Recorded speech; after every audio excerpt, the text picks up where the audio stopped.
Alô, seja bem-vindo ao Audiobook da Morgan. A leitura de hoje é o capítulo 9 do livro Utz.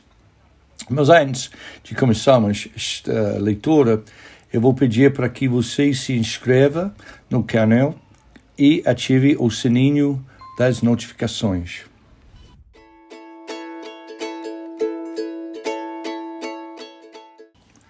Capítulo 9.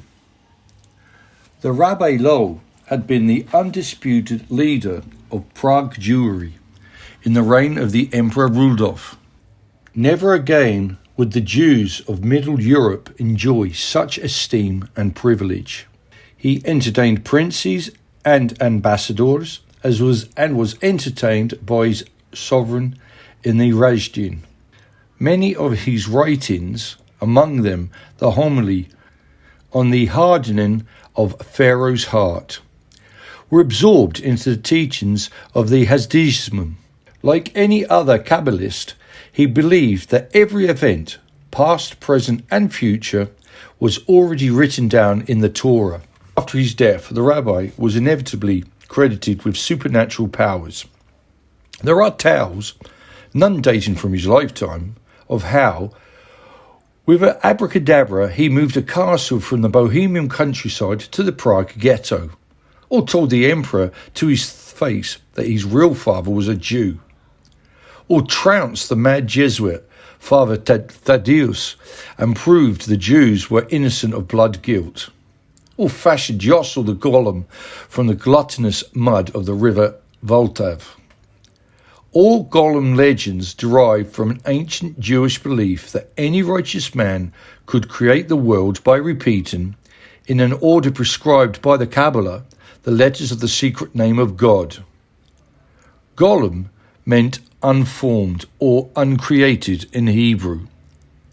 Father Adam himself had been Golem, an inert mass of clay so vast as to cover the ends of the earth.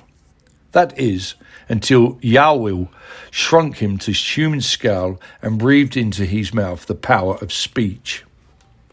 So you see, said Utz, not only was Adam the first human person, he was also the first ceramic sculpture. Are you suggesting your porcelains are alive? I am, and I am not, he said. They are alive and they are dead. But if they were alive, they would also have to die.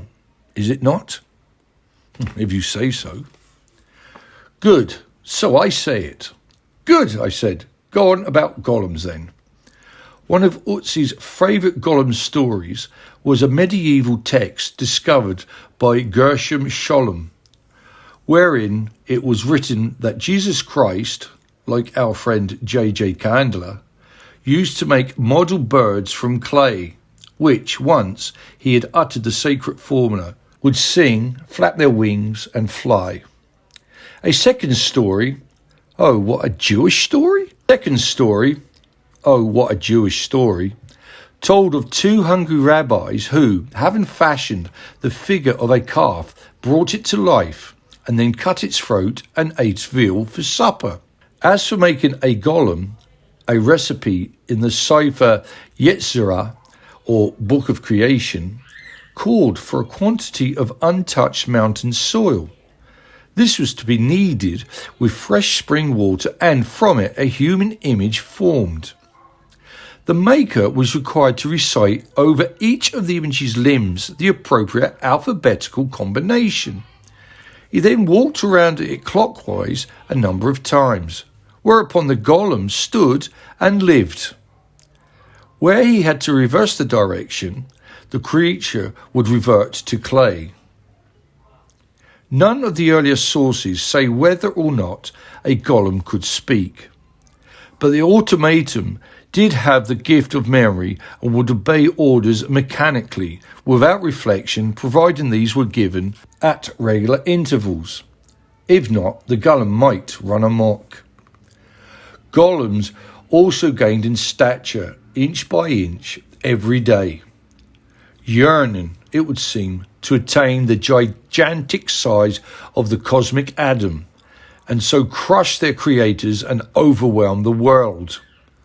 There was no end, said Utz, to the size of golems. Golems were highly dangerous. A golem was said to wear a slip of metal known as the shem, either across its forehead or under its tongue. The shem was inscribed with the Hebrew word emeth, or truth of God. When a rabbi wished to destroy his golem, he had only to pluck out the opening letter so that emeth now read meth, which is to say death, and the golem dissolved. I see, I said. The shem was a kind of battery. It was, without which the machine wouldn't work. Also, and the Rabbi Lo wanted a servant. He was a good Jewish businessman. He wanted a servant without paying wages, and a servant that wouldn't answer back.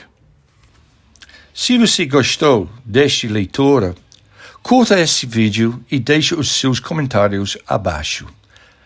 Obrigado e até a próxima leitura.